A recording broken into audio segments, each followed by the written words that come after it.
Gure proposamena ariketa kolektibo baten emaitza dira eta hori balorean jartzea importantea deritzogu. El objetivo de EH Bildu en el proceso de negociación de este pacto ha sido doble.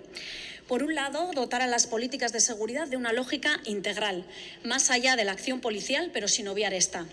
Por otro lado, dotarlo de una perspectiva científica, alejada de populismos y basada en experiencias exitosas y que verdaderamente nos acerquen a un modelo policial comunitario.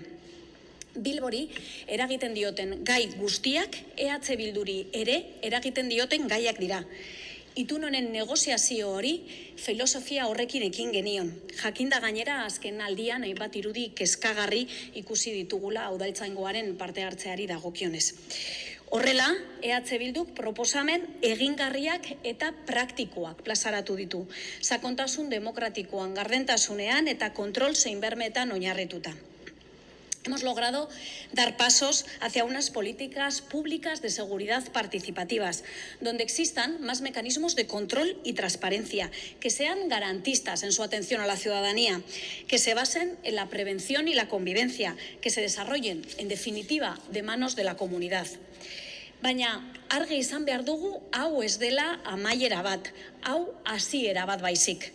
Alde batetik, jarraipen marko bat finkatzen delako, non adostutako ildoak garatu eta zehaztu beharko diren. Zentzu horretan, garrantzitsua izango da oso, elkarlanean eta negoziazioan jarraitzea.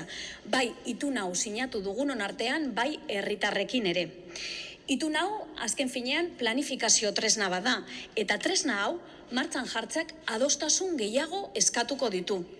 Bestetik, segurtasuna eta elkarbizitza helburu, kontrasterako, hausnarketarako eta akordioetarako beste esparru batzuk sortu behar direlako.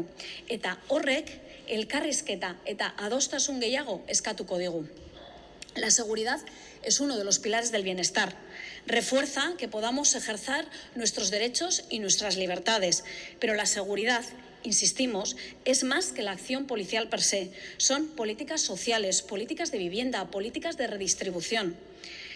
Ni cheques en blanco, ni papeles que lo aguantan todo, ni palabras que se lleva el viento. Reflexión, negociación, acuerdos y, como resultado, mecanismos concretos que nos pongan en la senda común.